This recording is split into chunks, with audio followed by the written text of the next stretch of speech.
Okay, get us recording here. Hello, welcome everybody. I'm glad you were able to make it. My name is Anthony Strangis. I'm with SCORE South Metro, and today we will be doing underlying Google Analytics to grow your business. And Ben Tice from Skol will be presenting. And just quickly, if you're not aware of SCORE, we help small businesses, and so if anyone just has a question or needing that next step, please reach out to score.org, and we can help you out. It's free mentoring, and or if you want to volunteer as well, there's information on score.org.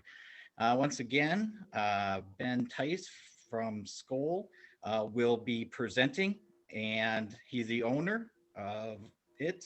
And their primary services are they build websites and SEO and marketing campaigns using SEM and social media, but he is also very knowledgeable in all aspects of marketing.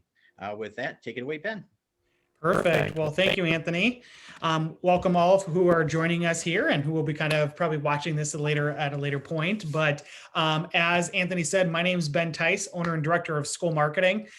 We specialize in small and micro-sized businesses with probably a lot of things that you've heard of when it comes to web development, search engine optimization, search engine marketing, and social media. But one of my favorite parts of my job is we get to partner with great organizations like SCORE and put on free educational webinars and workshops like this to educate you on these types of topics to see, again, if this is going to be something you're going to utilize internally. If you're just looking to get a base knowledge, if you're maybe having an internal member do this, maybe you're going with a third party, hiring like an agency like myself or another, again, company to kind of be able to do this. Obviously, it's great to have a base knowledge of what they're doing.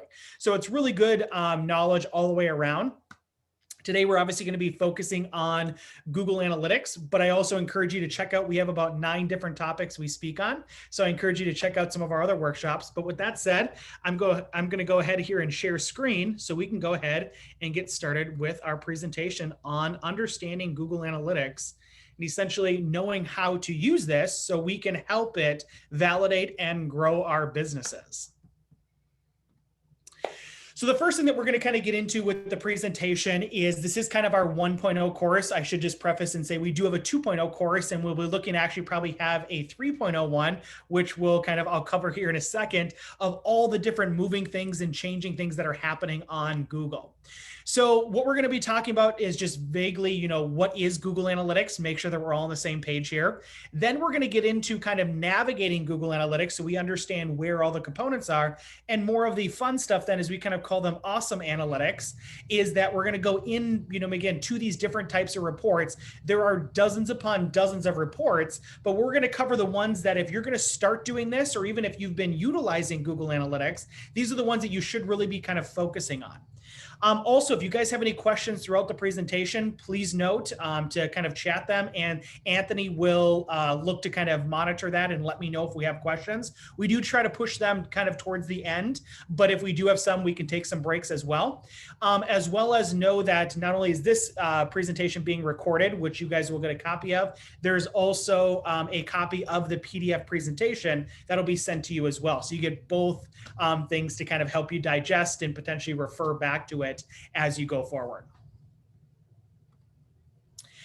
So the first thing is understanding what is Google Analytics. So it's really knowing that it is a free service, again, by Google. This is not a paid service, which, is really kind of nice. And it's the #1 analytics or metrics recording software in the world. So, again, really everybody on this call and everybody, again, that has a website should be utilizing Google Analytics. It is free. It most likely is actually probably going to give you more information than you even wanted to know or knew that you could find out about your website.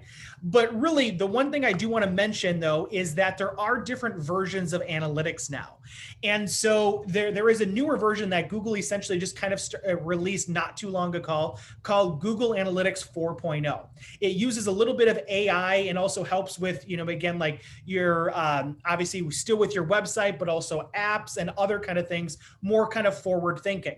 Just know though, that we're going to be focusing on kind of the legacy version, which most of us are probably already either installed with or are familiar with. The reason that we're going to focus on that today, which again, I talked about that we'll be having a presentation later on in the year, hopefully talking about that Google Analytics 4.0, is that again, most people and most small business owners are still on the legacy version.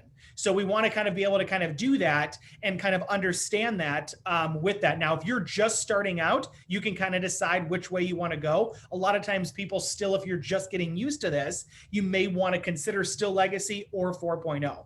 So again, like if you have questions about 4.0, we'll kind of leave those for another day, just because like I said, it's still very new, but it is important at least just to kind of talk about or know, at least have you know about, because you might start seeing some, publications or just mentioning of this thing called Google Analytics 4.0.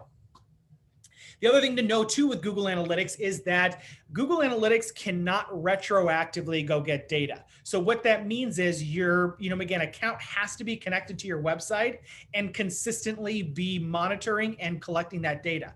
The reason I mention that is especially if you decide to go through a website rebuild, if you're doing a lot of different types of stuff on your website, you just want to make sure that that does not get disconnected, because unfortunately, for instance, if you accidentally disconnected your Google Analytics, maybe you rebuilt your site and forgot to put it back on, and you left that for a couple weeks or a couple months, there's no way to get that data.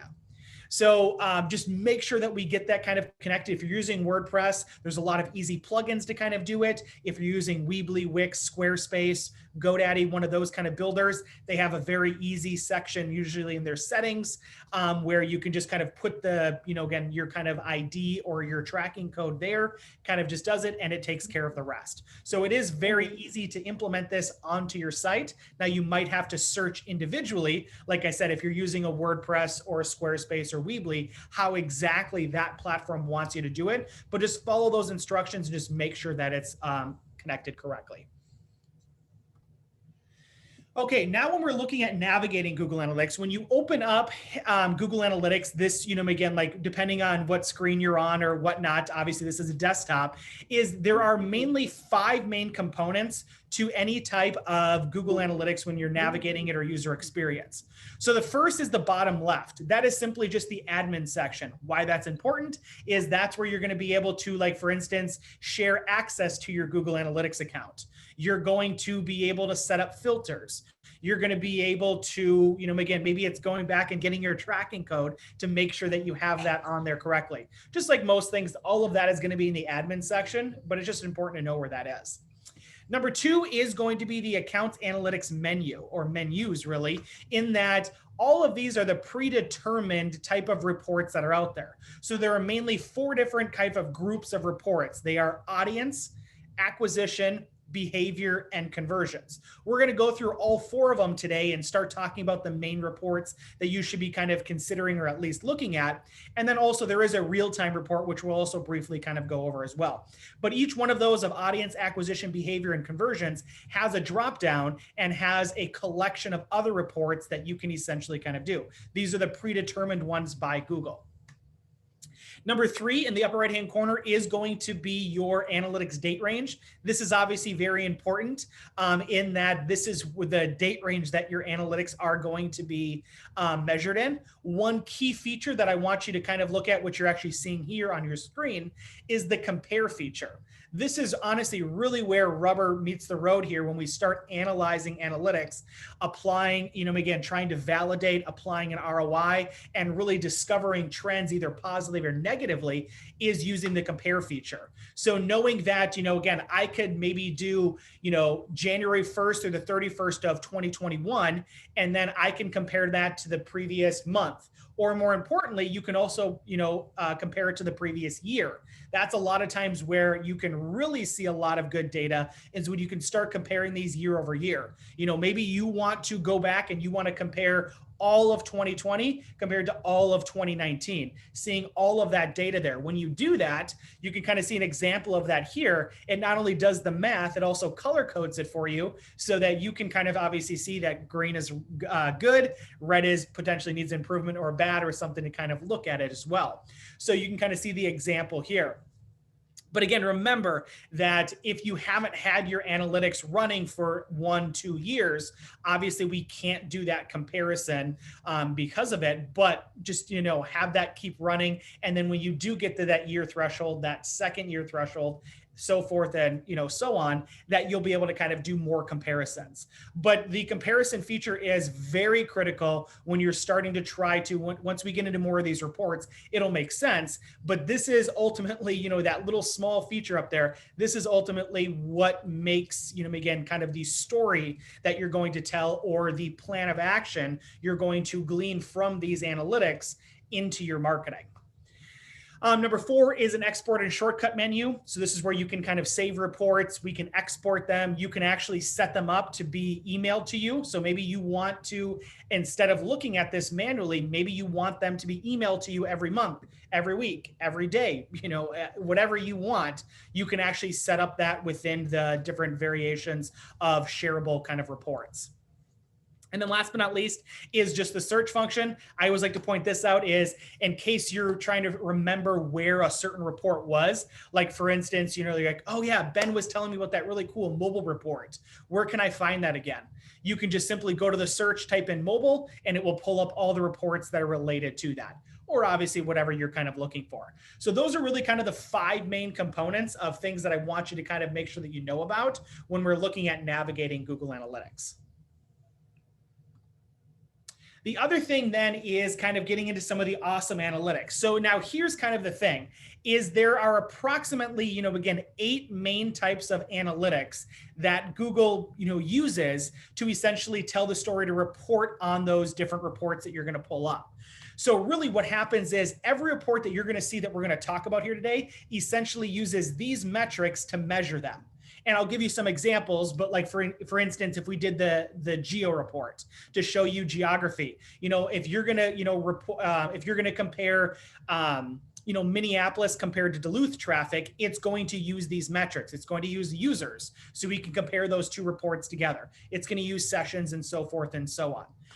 So to understand what these are, though, is this. So a user, just so everyone's on the same page here, is the number of users that visited the site. You almost can think about these as people. So this is the amount of people that visited the site. New users are what Google is trying to track and determine someone that's actually new to your site. So obviously we can kind of see, and you'll see this kind of go on that as you start to get, most likely you want newer people to the site that aren't the same people coming back and forth. Sessions are the amount of times that those people or users visited your site. So you can see in this example here that we essentially had 1,713 people visit the site 1,958 times. So this is telling us that we obviously had some people that came back, again, and visit our site multiple times, or, again, potentially 2 or 3 times within there.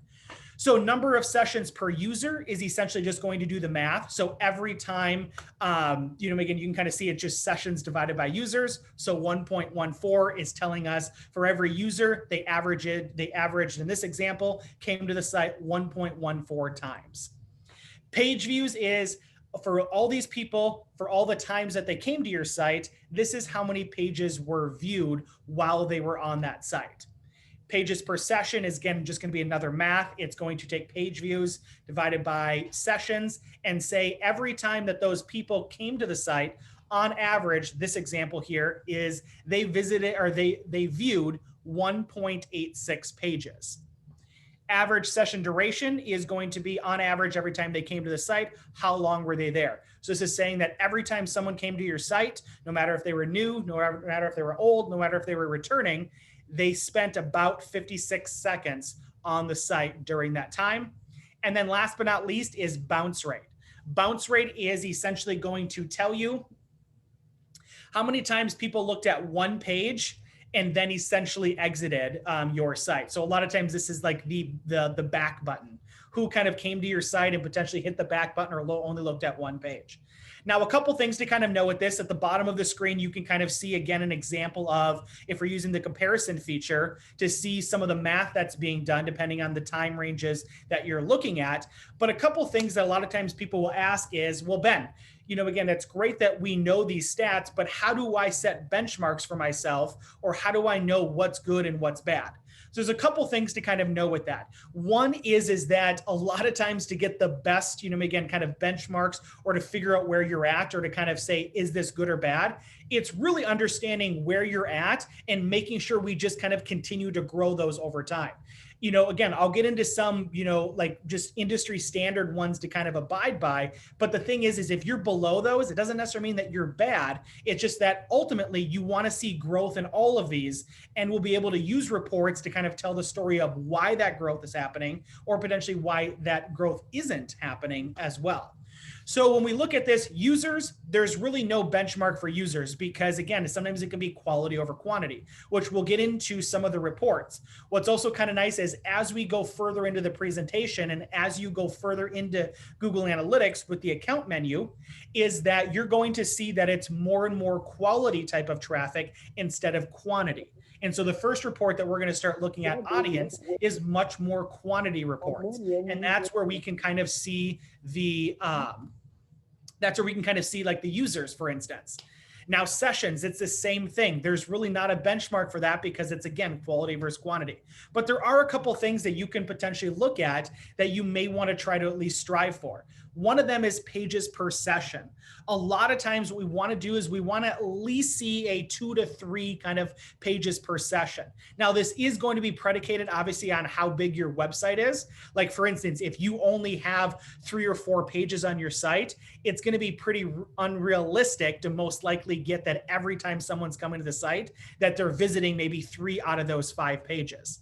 But if we've got, which normal website usually is between 15 to 30 pages, if we've got those, we obviously want people to explore the site. So that's where we can look to see if they're spending or if they're looking at 2, 3, 4 pages. So pages per session is one of those that, again, you want to maybe strive for, obviously having multiple pages per session. But again, this goes back to, no matter what your number is right now, even if it's at a 1.1, 1.86, that's not the greatest in this example, but we want to see that essentially kind of increase over time as we start to add more content or as we start to increase our marketing or whatnot. Average session duration is another one that we can kind of look at too.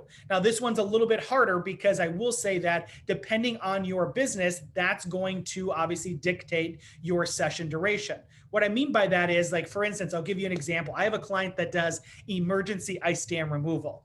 Well, again, his stats, for instance, are very low with session duration and pages per session because someone's just coming in there to find out the contact and make sure they can do it and to call them. So he's going to have lower stats. But then we also have some legal or medical clients where obviously, again, if you're looking to hire a lawyer, if that's a divorce attorney, a probate attorney, if that's, again, medical, if you're deciding maybe what chiropractor to go to or what, again, personal health clinic to go to, you most likely are going to want to read a little bit more into that. So you can kind of see that, again, even with, as I'm telling you some of these benchmarks, it's really going to be determined by what your business does, what your industry is. But for instance, average session duration, a lot of times, again, what I usually have people do literally is to pick up your phone and see what your average session duration is and go on your website and see how much you can figure out and do on your site in, for instance, 56 seconds. You'll probably actually be surprised that how much you can actually accomplish, again, in maybe it's under a minute or a minute and a half. Usually what we look to do, or like a lot of times people are at, is around that minute mark is where, we can be really, really nice. But again, a lot of those things, there's a lot of factors in there. I just can't give you a number and say, oh, well, I'm not meeting that or I'm exceeding that, I must be doing good. Again, there's a lot of different factors involved. The biggest thing that we want to see is improvement. So month over month, quarter over quarter, year over year, we want to see improvement. Bounce rate. Now, the average bounce rate is usually, actually, surprisingly to some, is between 50 and 60%. So if we're above 50 to 60%, it's something we may want to start to look a little bit further into, because at that point, we're probably having more people just look at one page on our site and getting out of it than we would like. So you can kind of see this example is a little bit higher than we would like to kind of see. Now, again, we'll get into some reports that you might be able to utilize to glean some more information from your analytics to figure out how you can apply that to bounce rate. But really, at the end of the day, is the lower the bounce rate, the, again, the better. So we've seen some healthy bounce rates in between the 20 and 30%. Those are very, very difficult to get because again, especially even with today's users, sometimes, and sometimes a bounce rate isn't always a bad thing, because again, if someone comes to your site and finds exactly what they want and then contacts you and gets out of there, well, again, it's going to count as a bounce, but it may be beneficial. So again, like this is why we have to start to dig into more of the qualitative data, which we'll get into further here in the presentation. But this is at least to give you kind of a snapshot of, again, these are all the analytics for all the reports we're going to talk about here today, and any report that you're going to be, again, dealing with or utilizing within Google Analytics. These are the ones that are going to compare with each other so that you can start to kind of tell a story or figure out which channels, which location, which pages are doing better or how they compare with each other.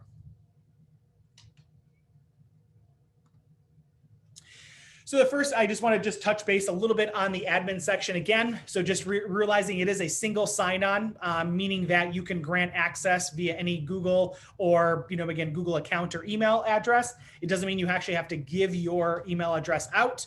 This is also where, you can do filters. The reason I like to mention filters is that if you want to, for instance, maybe filter out your traffic to the website or your employees' traffic to the website, so it's potentially, you can get obviously very clear data of, people that you don't know, or, again, more accurate data that's excluding you, you can do that within filters. You would essentially go to the admin section, you would go to the filters, and you would do what's called an IP filter. So you'd be looking at an IP is pretty much going to do anytime someone's connected to your Wi-Fi network, that traffic is just not going to be included in the tracking of Google Analytics. Now, if you're curious on how to find out your IP address, you would simply just go to Google and you literally type in, "What is my IP?" When you do that, Google will actually tell you your IP by looking it up for you because you're connected to the internet. It will give you your IP. You'll simply just place that into the filter, and now it will start filtering out that traffic. Now, note though that it cannot retroactively do that. So if you've been tracking your traffic for the past 5 years and you set up this filter, it's now going to stop filter. It's going to start filtering it out and stop tracking it, but it's not going to go back and retroactively do that though as well. This is also where you can manage automated reports. I talked about where you can send yourself automated reports, if that's weekly, daily, monthly, whatever. You can do that in here. And ultimately, there's also a lot of the tracking info that you'll need if you ever forget where to put that. Okay, so now we're going to start going into, again, honestly, the main point of this is to kind of start looking at the different reports that you can kind of do. So there are really 4 main kind of categories, with a 5th that we'll just briefly kind of talk about. That 5th one is called real-time. Real-time analytics is more or less going to be more fun than it probably is going to be useful, in that real-time analytics are going to show us what's happening on the site in that moment. So for instance, sometimes it is fun if you do a big email blast, if you do a big social media post, if you're running a live event or whatnot, you can actually sometimes see just, once you send it out, you can watch real time and actually see everyone on your site in real time of what pages they're on, how many people are on there, where are they tuning in from. But again, it's more or less going to be fun because it's just in that second or in that real time type of data that you're going to be able to see. This is one thing, though, that I do like to kind of show people, is that if you're ever concerned if Google Analytics is not tracking correctly, use the real-time report just as a fail-safe. What I always tell people to do is go on to real-time. If you're on your desktop, pull up your phone then and go to your website, and you should literally within a matter of seconds see your, action, and you as a user actually be recorded on there. So if it's at 0, in a few seconds, you probably see yourself, and you can actually track yourself on there. That's obviously how you can just test, just, as a fail-safe to make sure that you're, again, connected and don't need to worry about it. The other 4 are going to be audience, which is going to tell us the information about users on our site. Now, again, remember that as we go further down, it's going to be more qualitative data. So this is right now, audience is more, again, quantitative data instead of qualitative. Acquisition is getting a little bit more qualitative. This is going to be showing us how people got to our site. Behavior, even more qualitative. What did those people actually do on our site? And then the most qualitative is conversions. Are they actually doing what we want them to be doing when they're on our site, and being able to tell that to Google and then being able to kind of track that. So again, the first one is going to be audience. This is going to be the most quantitative data report that we're going to see. Actually, at the beginning of the report, the presentation, you actually saw an example of that. That was an audience, screenshot. And again, this is going to show us information about users on our site. So some of the things, though, some of the main reports to kind of look at is, one is demographics. Believe it or not, you can actually get some demographics about your data and your users that are on your site. So you can get some basic demographics of age ranges and gender of those people that are on your site. Now, note that when you do utilize this report, at the top of the page, it will tell you what percentage of users this can be applied to. So you may be only able to track 35% of users with this data. Now, obviously, you just have to, again, realize that. Now, most likely you can extrapolate that over the rest. But sometimes it's a nice picture, but there is a little bit of, again, caveat there. If we're only being able to track 20%, 40%, 50% of, again, of the traffic. And that's due to how Google essentially kind of tracks this, that it's not a perfect system, and they can't track everybody's, again, information due to sometimes privacy policies and opting out and all of that kind of stuff. But it is a nice, again, view into some of your users. Behavior. This is a really kind of fun report, because this can start to tell you and go more in depth than what we kind of talked about before with the new users, of new versus returning. So starting to see, as you start to do, again, more marketing, maybe, obviously if you have a subscription based on your website or a login portal, you're probably going to more or less have more returning users than the average informational type of site that's just trying to convert someone and get them to kind of, again, purchase whatever you're selling. So this is one of those things that you can kind of, further go into. Engagement, see how engaged people are. It can actually set, again, parameters of, this is, again, like different levels of engagement, and you can start to put a value to some of those users. So you can start to see, almost it's like, are the users on your site, or what percentage of them are super users? Which ones are casual users? You can start to get a better sense of who is on your site and start to categorize them to see the value of them. Now, another one is geo. So this is a really, useful report. It's an example that I used prior. This is going to be able to kind of compare any type of location, or just all in one, see all the locations of people, of where they're coming from to actually get onto your site. So you can start to go, you can go globally, and then you can go, obviously nationally, but you can really start to, again, pare it down, and you can compare Minnesota to Wisconsin traffic. Then you can get even into Minnesota, which most likely a lot of us are looking at. And then you can compare, again, like I said, Duluth to St. Cloud, to Minneapolis to Eden Prairie. You can kind of be able to do those. Now, obviously, if you're national, this can, you're going to probably expand that, and you're going to be able to compare New York to Florida or whatnot. And again, you're going to use those awesome analytics that we talked about previously, and you're going to be able to kind of compare those. So not only you're going to see how many people came to them, but you're going to be able to calculate the bounce rate, New York compared to Minneapolis. You're going to be able to compare the average session duration of, again, Madison compared to Boise. Obviously if you have traffic in there. So you start to get a better sense, again, almost like behavior and demographics, we can start to sometimes apply a value to that. Also, it may be, again, if you're just Minnesota, we want to make sure that, again, we're probably just analyzing the Minnesota data, because that is going to be the most useful to us. If someone found us in North Carolina and we're a plumber here in Minnesota, it doesn't have much value to us probably that someone found us there. So we can start to hone in on our scope of who we're looking at, and then analyzing that data, and then obviously applying or validating that to our current marketing efforts.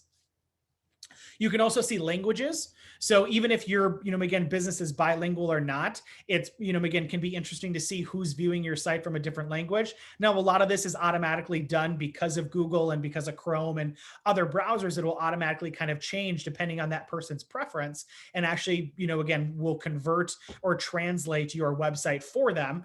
But it can be interesting to kind of see the different languages on your site.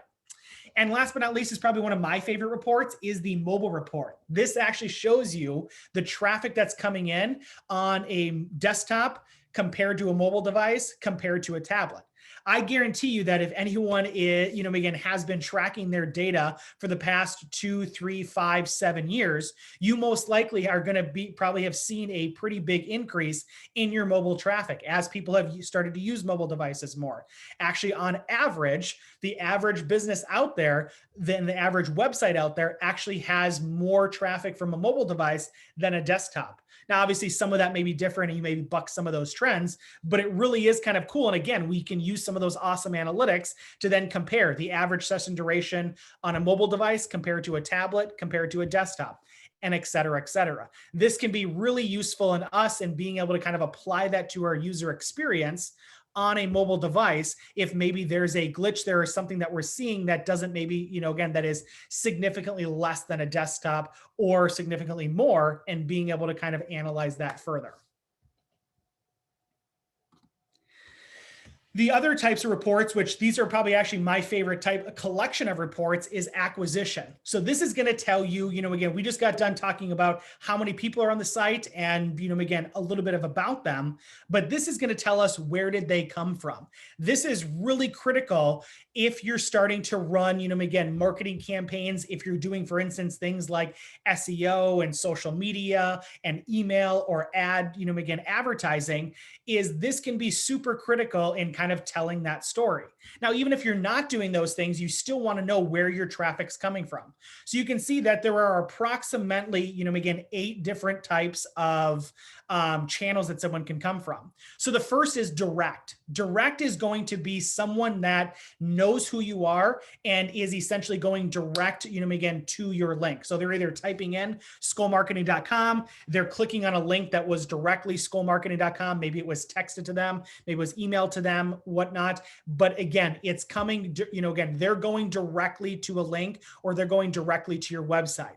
Direct traffic is important to know because a lot of times, again, these are people that you probably know.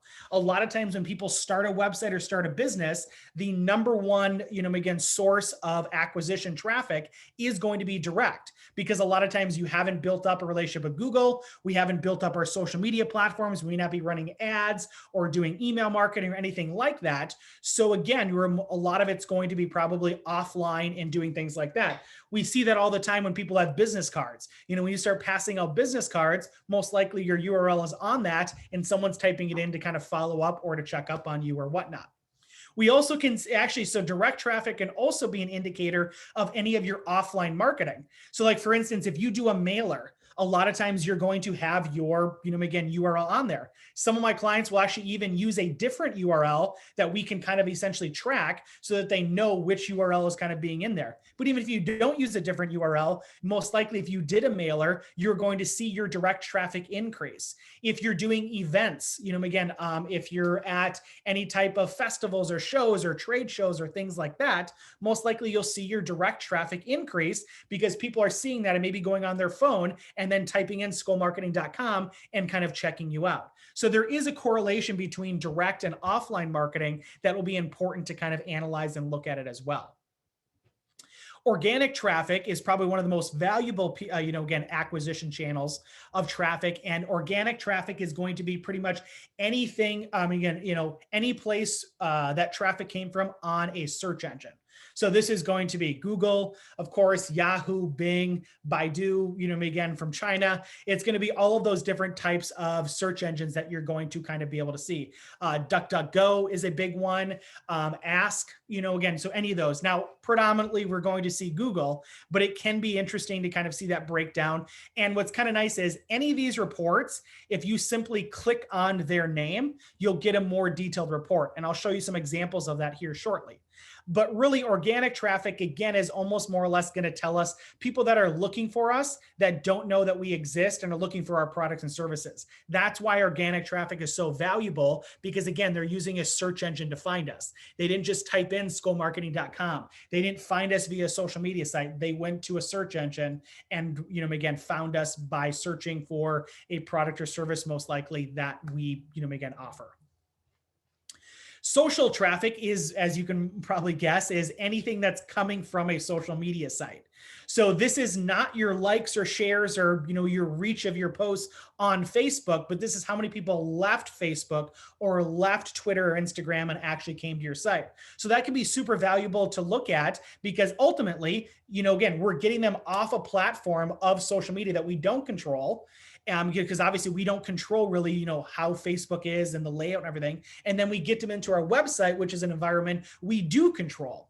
And so social traffic can be very interesting to kind of analyze. And again, you can simply click on that report and you can see then the breakdown of your Facebook traffic compared to your Instagram traffic, compared to your LinkedIn traffic. So you can start to see that potentially grow or shrink. A lot of times that is going to be how often you're posting or how much effort you're putting into social media. A lot of times the more effort you put in, obviously, the more, again, traffic you're going to see leaving social media and coming to your site. Referral traffic is going to be anything that's not an organic, search engine and not a social media site. So this can be a lot of times sister sites. If you were listed, Star Tribune maybe runs the top 10 pizza places in the state of Minnesota, and your, again, website or company was listed with a link. Someone clicks on that link from Star Tribune and gets to you. You would have one, again, user from, again, via referral traffic from Star Tribune. So you'll see a lot of traffic, for instance, if you're in BNI or BBB, or if you have sister sites or other profiles out there, a lot of times you'll see that traffic being tracked within the referral category. The other thing to know, though, too, about referral is this is also where spam traffic lives. Now, Google does a very good job of automatically just trying to identify these and weeding them out, but it is important to kind of, again, pay attention to of seeing kind of our referral traffic and making sure that if there is a large amount of spam that somehow Google didn't get, that we obviously apply that. Again, if we're looking at, oh, hey, again, we had 10,000 users and hypothetically 8,000 of them were spam. Well, again, it doesn't matter what that number says. It's, again, that's that qualitative. So, again, pay attention to referral, especially also if you're doing any partnerships with people or any other types of websites, or potentially it may be an opportunity for you to discover another website that may be sharing some of your content, which is obviously a positive.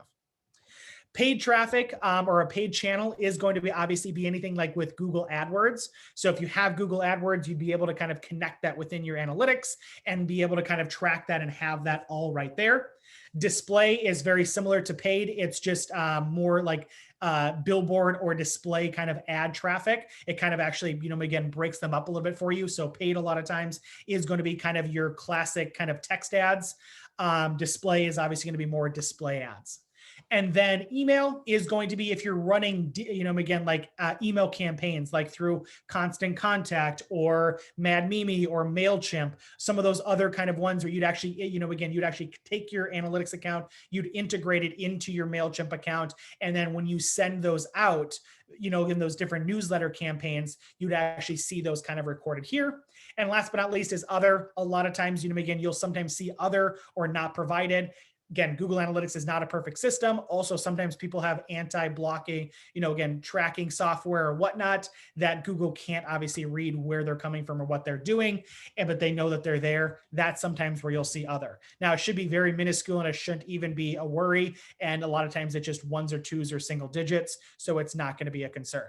But those are the 8 types of channels that traffic can be coming to your site and being recorded on.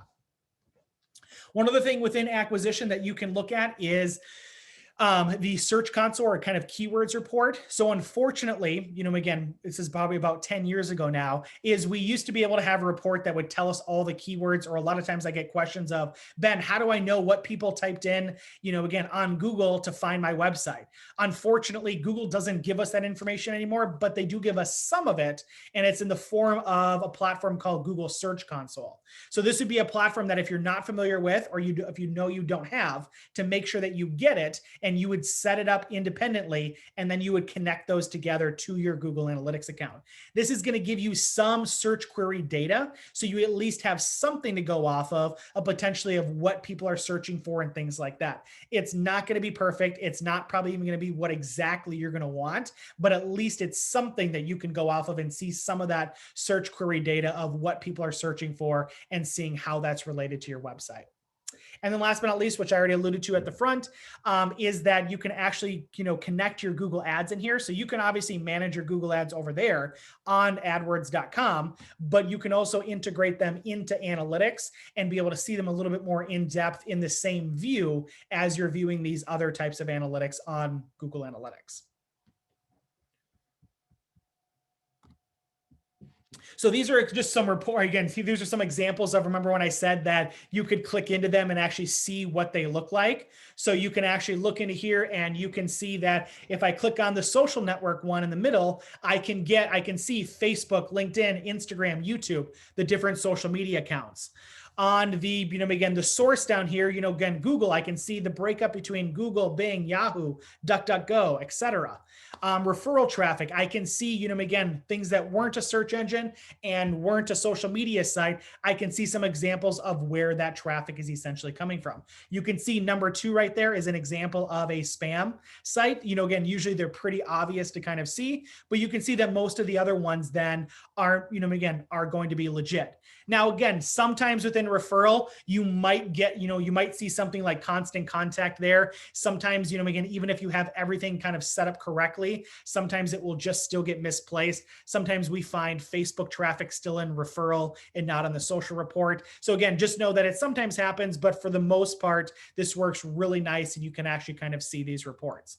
The one on the far right is actually the direct traffic. So you can actually see where people potentially either clicked on a direct link or maybe saved, again, maybe they saved it on their bookmarks. You can actually see some of the pages that people went directly to without searching or anything like that. Okay, so the second to last one is behavior. So again, remember, is we talked about who the users were, how they got to our site. Now, once they got there, what did they do? So the main report that we're going to be able to see here is the different pages on our site and going to be the top pages viewed on our site. So we can start to compare the home page compared to the about page. We can see the growth of maybe our service pages year over year if we're tracking that. So we're able to kind of see what's going on the individual pages once someone got there. You can actually see to the right here too, this is a behavior flow report, and sometimes it's a little tricky to kind of read, but this is essentially showing you, like the top one, the big box there, the big green box, is it's showing you that, okay, so someone came in and went to the home page. Now, what page did they go to next? This example is they went to the company page, they went to the events page, they went to the contact page, and you can start to see their first, second, and third interactions with your site and kind of essentially get a better sense of your behavior or your user paths. So this can be a super important report just to kind of look at to see what people are doing on your site. The red is essentially people, again, dropping off. So again, if we're having a lot of pages where we have a large amount of red on there, we maybe want to actually go back to that page and see if there's an issue or see how we can potentially improve what we want them to do next on that. So this can be a super important report, especially when we're looking at doing marketing and getting people into our site. Because one thing I always like to kind of tell people too is when you're doing digital campaigns, the job of your digital campaigns is to get the right people, again, at the right time to your website. Then it's your website's job to actually convert them to have them do what you want them to do, which we'll talk about in conversions here in a second. But, again, this visualization of a behavior user path can show you, again, okay, are they flowing through the site like I want them to do? You can also set up site search. So if you have a search functionality on your site, you can actually pull that into Google Analytics and you can show the amount of searches that are being done on your site or what people may be searching for. This is not, again, what people search for on Google to find you, but this is what people search for on your actual website if you connected that to your analytics. Also, site speed, this can be an important one to understand some of the user, again, paths, or maybe we're seeing too much red there too, or just in general. You can see what Google is recording for how fast your website is loading and, again, is showing up for people. And last but not least is you can also set up what's called event tracking. So what event tracking is, it's essentially what can someone singly do as an action on your site. So what I mean by that is maybe you want to track when someone clicks, some link on your website. Maybe you want to, again, track that when someone clicks the download PDF button to track how many times someone's downloading a PDF or viewing that PDF, or clicking on the register, for this event, and they're being brought into a Zoom registration or Eventbrite or whatnot. So this is a lot of times a single action that a user can do on your site. You can set that up within Google. Now, again, you're going to have to set that up to communicate to Google what you want them to do, but they'll essentially take you through that. Or if you do have help, either someone internally or externally do that, the beauty of it is once it's set up, you're good to go. You don't need to kind of keep changing that. That tracking module is going to be on there, unless obviously if you change those pages or change your website or whatnot. And so last but not least is going to be conversion. So again, this is the most qualitative data. This is going to be essentially telling Google, this is what we want people to do. Now tell me if those people are actually doing it, and tell me where they're coming from, the value that it is to me. So what's kind of nice is you can set up, again, and track various actions on your website. So for instance, maybe it's tracking someone filling out a contact form, registering for an event, a certain page that was visited. So you can kind of see that, again, like filling out a form is not just a single action. It's you have to fill out multiple, again, kind of things. If we're looking at signing up for an event, the same type of thing. If we're purchasing on something on your site, signing up for a demo, a lot of those that are going to have probably high value that, again, someone just can't click once on our site, like the event tracking we were just talking about, and be able to do. This is going to be something a little bit more in depth. Now, a couple things with this, which is kind of nice, is that again, Google has a lot of predetermined, again, tracking reports or tracking mechanisms and templates that you can utilize. So for instance, if it is the contact us one, that's a very common one. They actually have a contact us template, and you just kind of walk through it. So you would tell Google, obviously, again, I want to track these contact forms. It's going to tell you all the information to kind of input, and then we're going to be able to kind of connect those.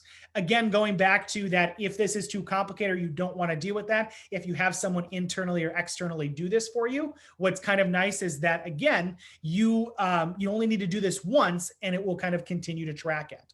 So that is, again, can be really kind of helpful for that. The other kind of two things with it is that you can, obviously, if you're selling things on your site, is that, again, within e-commerce, is there's going to be a value. Again, if I buy, again, some widget on your site and it's for $10, there's going to be a value of, hey, this person spent $10, and it's going to be able to start to calculate kind of the value to you. But, the other thing that you can also do, which is kind of cool, is you can assign an arbitrary value to those types of things as well. So like, for instance, if maybe you consider, if someone says, hey, I want to schedule a demo, maybe within your marketing or within your company, you've said like, hey, that's worth like $50 to us because that's like a lead coming in. Well, you can put that arbitrary value into one of these conversions, and Google will not only track that, they'll also report on that value to you.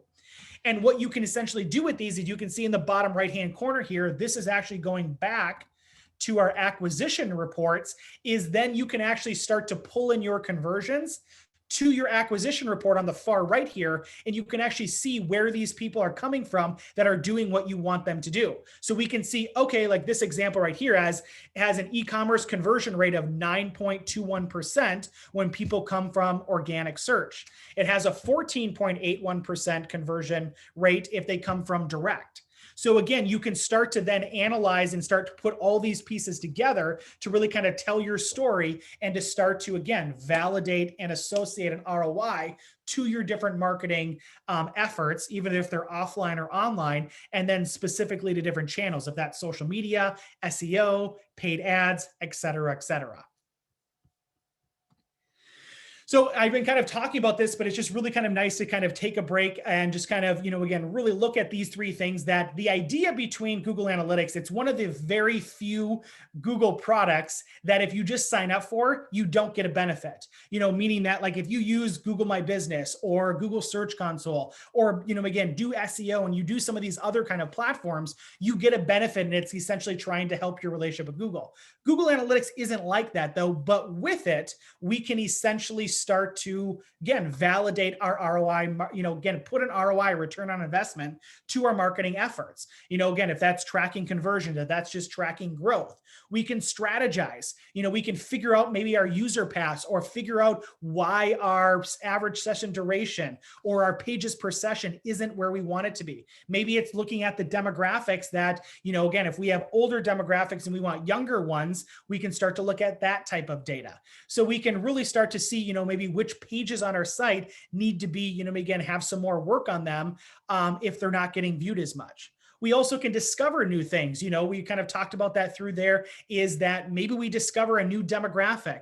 Maybe if it's a new location, maybe there's a channel out there. Maybe if it's a social media channel that we're looking at and saying, yeah, we're getting more traffic from Facebook, but we're actually seeing here that when someone comes in from LinkedIn, they're actually more valuable to us.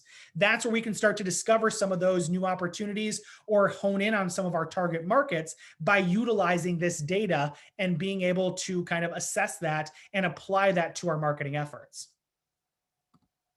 So with that said, is I want to open this up because, again, I know that some of this can be like drinking from a fire hose. Like I said, this is 1.0, and we have other ones that we go further into. But what I would say is, if you were to take a few things away from this, is to focus on the different types of reports that we kind of talked about and get your feet wet with it. The biggest thing that you can focus on is A, making sure that your analytics is running, and then B, start to analyze the trends that you're seeing. If that's maybe quarter over quarter, obviously eventually year over year, and seeing those different types of trends, either growth or decline. That's the biggest thing that Google Analytics is going to be able to kind of tell you. Instead of just focusing on all the numbers, we want to see that growth, or see how we can potentially reverse the decline. So with that said, I want to open it up. Anthony, do you have any questions? Yes, we got about 5 or 6 that came in throughout your presentation. First one, where do we go to open Google Analytics? So you just simply go to google.com/analytics. You can always Google it if you forget, and there is a mobile app as well with it. But I will say that the desktop version is going to give you much more than the mobile version, and it will even tell you that within the app as well. Within the app, you're only going to get very basic functionality. So if you're really going to take this kind of seriously, or kind of go more in depth, you're definitely going to want to do this on a desktop. Okay, next one is, our industry is very much based on the week cycle. Any way to look at year-to-year comparable weeks? Oh, absolutely. So yeah, so all that data that we were showing, you can actually view that in days, in weeks, or even in months. And it kind of collects that data and then does the different, again, kind of data points. So you absolutely could look at, you could, again, view your data from different weeks and then actually compare them year over year. Absolutely. And it puts it in your control to be able to do that. We have noticed our analytics has about 12,000 new and 1,000 returning every month, but that seems very odd considering we have pretty local readers, as we know them from feedback and surveys. How does analytics algorithm determine when someone is, quote, new, unquote? Is there some possible weak spot in that data tracking? Yep, it definitely is not perfect. As again, as probably you've kind of noticed. So you can actually change some of that within actually the admin section. You can actually force Google to actually be able to kind of look at that. A lot of times what we see is it's usually based off of a month, which can obviously sometimes be misleading. But again, I would go back to, you can actually control some of that within the admin section, and being able to kind of determine what you want to determine as a new compared to returning user. If you have a blog, is each blog post considered a separate page, or is the blog one page? Nope. So so pretty much what's considered a page is anything, any URL. So obviously, again, when you go to a different blog post, it might be skolmarketing.com/blog/ again, how to, again, optimize Facebook. And there might be one that says how to optimize SEO. Well, again, your URL is changing. So anytime your URL changes, that's considered a page to Google. So this would be, each blog post is its own page. Does the only external traffic drop down do the same as the filter? I guess I'm confused on the question. And then it's capitalized, only external traffic. Sarah, if you don't mind just jumping in there, kind of clarifying that, I'd love to be able to answer that question. I just want to make sure that I'm understanding it correctly. This one also is a little vague. It just moved here.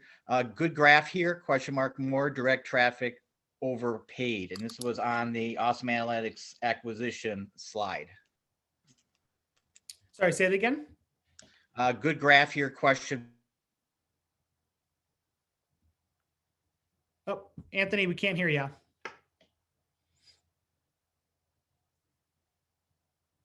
So again, Nikita, I saw one of your questions here is, how do I go about doing Google Analytics if I'm doing it on behalf of someone else's website? So this is where that in the admin section, they would give you access to their Google Analytics account so that you could be able to kind of do that on, again, their behalf or kind of help them with that. Okay, I'm back on again. Did you cover one of those questions? Yep. Okay, hopefully you're up to date there.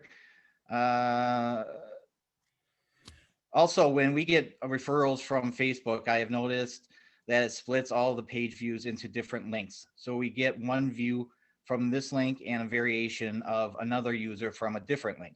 That means in checking behavior stats, we might show 232 readers on one link and then a series of other things to get the total views. Any suggestions on how to compress this better or clear? I'm gonna have to read that one. That's a little bit tough to hear. So this will be a second here.